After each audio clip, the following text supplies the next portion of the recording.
बर्तन बड़ खबर पाणीपाग को नहीं बड़ सूचना नुआ अपडेट।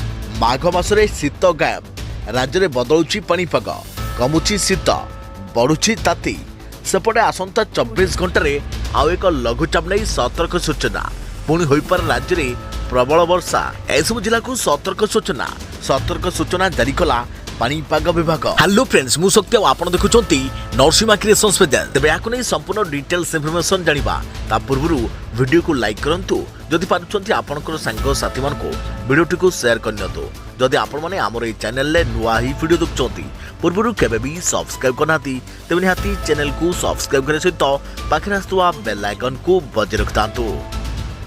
तेबे राज्य रे बदलुची पाणीपाग कमुची शीत माघ मासरे बाघुआ शीत हेबा कथा किंतु राज्यरू शीत एवं गायब होउछे। एही समय खरा माड़ी आसिलानी किछि स्थान रे स्वाभाविक तापमात्रा ठारू 3 रु 4 डिग्री सेल्सियस ऊपर रहुछि पारद। सेहिपरि विभिन्न स्थान रे दिन रे तापमात्रा वृद्धि पाउछे। 17 शहर रे 32 डिग्री ऊपर रहितला दिनर तापमात्रा तेबे गतकाली सुंदरगढ़ रे सर्वाधिक तापमात्रा 34 डिग्री सेल्सियस रेकर्ड कर जायतिला। सेहिपरि राजधानी भुवनेश्वर रे तापमात्रा थिला 32.9 डिग्री सेल्सियस। आगामी 4 रु 5 दिन में सर्वनिम्न तापमात्रा रे बड़ धरणर परिवर्तन संभावना थिया कहिछि आंचलिक पाणीपाग विज्ञान केन्द्र। एबे वायुमंडल रे सामुद्रिक वायुर प्रभाव नाही एथिपई राज्य में तापमात्रा बढ़ुछि। दिन तापमात्रा आहुरी आगु बढ़िबो। पूर्व वर्ष अपेक्षा एथर अधिक ताती हेबो बोली पाणीपाग विज्ञानी आकलन करिसंती। आ सेपटे आसंता 24 घंटे पुणी राज्य में वर्षा आकलन कला पाणीपाग विभाग।